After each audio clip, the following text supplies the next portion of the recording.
Hello students. Social psychology में आज unit 4 का एक topic personality, meaning and definition, व्यक्तित्व, अर्थ एवं परिभाषा को आज हम अध्ययन करेंगे। पिछले अध्याय में हमने संस्कृति और संस्कृति की परिभाषा और उसके प्रकार का अध्ययन किया। सबसे पहले हम व्यक्तित्व का अर्थ समझने का प्रयास करते हैं। अनेक वर्षों से व्यक्तित्व को जीवन की सफलता व असफलता के निर्धारक के रूप में माना जाता है। व्यक्ति की सफलता और असफलता को हम उसके व्यक्तित्व के अनुसार ही मानते हैं। जैसे यदि किसी व्यक्ति में कुछ सामाजिक वांछनीय शील गुण है तो निश्चय ही उसने अपने माता पिता से प्राप्त विरासत से प्राप्त किए होंगे। तो विद्यार्थियों, उदाहरण के लिए अगर किसी व्यक्ति में कुछ सामाजिक शील गुण हैं, कुछ अच्छी क्वालिटीज़ हैं, तो हम ये मानते हैं कि उसने ये क्वालिटीज़ जो है वो हेरिडिटिकली अपने पेरेंट्स से ली होगी। जैसे यदि वह आलसी है तो वह सक्रिय व प्रसन्न नहीं रह सकता। इसका यह अर्थ है कि कोई व्यक्ति किसी भी इच्छा या प्रशिक्षण से अपनी उन विशेषताओं को नहीं बदल सकता जो उसके पास पहले से है। व्यक्ति अपने जीवन का दास होता है। यदि हम विश्वास को स्वीकार कर लेते हैं तो व्यक्तित्व में परिमार्जित करने के लिए कुछ नहीं बचता। तो यहाँ हम ये बताना चाह रहे हैं कि जिस तरीके के आपके शील गुण होंगे उसी प्रकार का आपका व्यक्तित्व होगा। दैहिक शील गुणों का पीढ़ी दर पीढ़ी अनुक्रमण होता है और उसमें परिवर्तन नहीं होता। तो जो शारीरिक शील गुण हैं आपके, वह पीढ़ी दर पीढ़ी चलते जाते हैं और उसमें कोई परिवर्तन नहीं होता, लेकिन उनके सहवर्ती व्यक्तित्व शील गुणों में परिवर्तन होता रहता है। पर जो उसके साथ के जो शील गुण हैं उनमें हमेशा परिवर्तन होता रहता है। शारीरिक परिवर्तन या अमूल व्यक्तित्व परिवर्तन जीवन में 2 बार होता है। तो 2 तरीके का परिवर्तन हमारे जीवन में होता है व्यक्तित्व में। पहला है वयसंधि की अवस्था में, जब बच्चे के शरीर का विकास वयस्क के रूप में होने लगता है, और दूसरा जब वो वृद्धावस्था के समय उनकी पुनरुत्पादन क्षमता में ह्रास आ जाता है। तो ऐसा माना जाता है कि व्यक्तित्व के जो शारीरिक परिवर्तन है वह 2 समय में होते हैं। एक तो जब वह अडल्ट होता है और दूसरा जब वह ओल्ड हो जाता है। तो उसकी जो रिप्रोडक्शन कैपेसिटी होती है जो वो क्या होती है, डिक्रीज होने लगती है। पारंपरिक विश्वास है कि दैहिक व व्यक्तित्व परक विशेषताएं एक साथ चलती है। तो ऐसा पारंपरिक विश्वास है कि जो आपकी फिजिकल कैरेक्टरिस्टिक्स हैं वे और जो आपकी पर्सनालिटी कैरेक्टरिस्टिक हैं वो दोनों साथ साथ चलती हैं।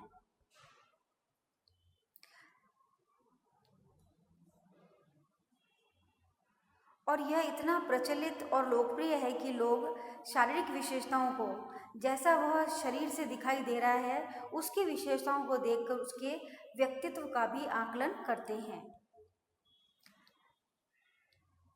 व्यक्तित्व की कुछ परिभाषाएं दी गई है। इन परिभाषाओं का हम अब अध्ययन कर रहे हैं। ऑलपोर्ट ने 1937 में व्यक्तित्व की परिभाषा दी।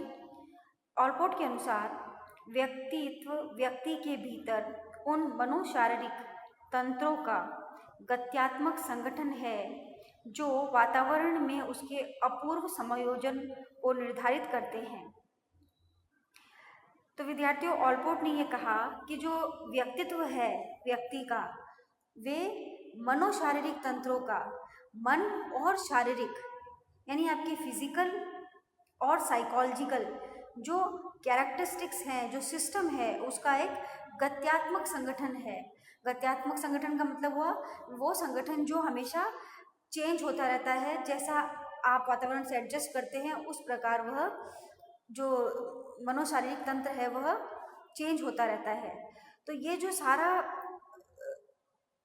आपका मनोशारीरिक तंत्र है वह किस लिए होता है? वातावरण में समायोजन करने के लिए। और ये जो वातावरण में आप समायोजन करते हैं वह एक अपूर्व और निर्धारित होता है। हर एक व्यक्ति का हर एक परिस्थिति के साथ समायोजन करने का तरीका अलग अलग होता है और इसी को हम क्या कहते हैं? व्यक्तित्व। आइजन ने 1952 में व्यक्तित्व की परिभाषित करते हुए कहा, व्यक्ति के चरित्र, चित्त प्रकृति, ज्ञान प्रकृति तथा शरीर गठन का करीब करीब एक स्थायी एवं टिकाऊ संगठन है जो वातावरण में उसके अपूर्व समायोजन का निर्धारण करता है।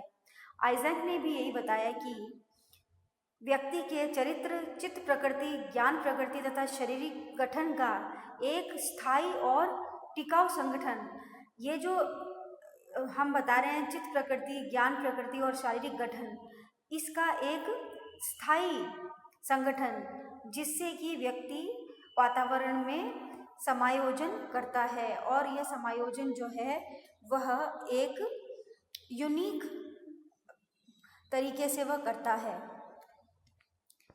तो उपयुक्त परिभाषाओं का विश्लेषण करने पर यह तथ्य स्पष्ट होते हैं कि व्यक्तित्व मनोशारीरिक तंत्र है। व्यक्तित्व एक ऐसा तंत्र है जिसका मानसिक या मनोवैज्ञानिक तथा शारीरिक दोनों ही पक्ष होते हैं। यह तंत्र ऐसे तत्वों का एक गठन होता है जो आपस में अंतःक्रिया करते हैं। तो व्यक्तित्व में मानसिक एवं शारीरिक दोनों ही पक्ष होते हैं और इन दोनों पक्षों का आपस में अंतःक्रिया करने पर ही व्यक्तित्व का निर्माण होता है। इस तंत्र के मुख्य तत्व हैं शीलगुण, संवेग, आदत, ज्ञान शक्ति, चित्त प्रकृति, चरित्र तथा अभिप्रेरक आदि।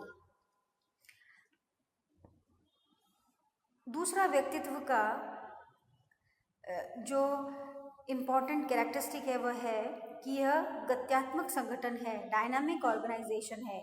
गत्यात्मक संगठन से यहाँ तात्पर्य होता है कि मनोशारीरिक तंत्र के भिन्न भिन्न तत्व जैसे शील गुण, चित्त प्रकृति, चरित्र आदि एक दूसरे से इस तरह से संबंधित होकर संगठित होते हैं कि उन्हें एक दूसरे से पूर्णतः अलग नहीं किया जा सकता। तो ये जो हमने सारे कैरेक्टरिस्टिक्स जो देखे कि गत्यात्मक संगठन में क्या क्या होता है, शील गुण, चित्त प्रकृति, चरित्र आदि, इन सब का एक संगठन होता है और वे एक दूसरे से संबंधित होते हैं, इन्हें एक दूसरे से अलग नहीं किया जा सकता। इस संगठन में परिवर्तन संभव है, यही कारण है कि इसे एक गत्यात्मक संगठन कहा है। उदाहरण के लिए कोई व्यक्ति नौकरी पाने से पहले एक ईमानदार, उत्तरदायी तथा समयनिष्ठ गुणों को दिखा सकता है, परंतु नौकरी मिलने के कुछ वर्षों बाद उसमें उत्तरदायित्व तथा समयनिष्ठा का शील गुण ज्यों का त्यों हो सकता है, परंतु संभव है कि उसमें ईमानदारी का गुण बदलकर बेईमानी का गुण विकसित हो जाए। इन शील गुणों के संगठन में इस तरह का परिवर्तन गत्यात्मक संगठन का उदाहरण है। जैसा कि विद्यार्थियों मैंने आपको बताया कि जब आप वातावरण में समायोजित होने की कोशिश करते हैं तो उस वक्त ये जो सभी शील गुण होते हैं इनका जो संगठन है उसमें परिवर्तन आता है और इस परिवर्तन के कारण ही आप वातावरण में समायोजित हो पाते हैं। तो यहाँ पर इस उदाहरण द्वारा यही समझाया गया है कि इनके जो ये जो संगठन है इसमें ये जो चित्त प्रकृति और चरित्र और शील गुण आदि हैं ये सब एक दूसरे से जुड़े हुए हैं, परंतु इनमें परिवर्तन आ सकता है। तो विद्यार्थियों, आपने इस अध्याय में व्यक्तित्व किसे कहते हैं और व्यक्तित्व के मुख्य तथ्य क्या हैं इनका अध्ययन किया। सभी विद्यार्थियों को इस वीडियो लेक्चर को ध्यान से देखने एवं सुनने के लिए धन्यवाद।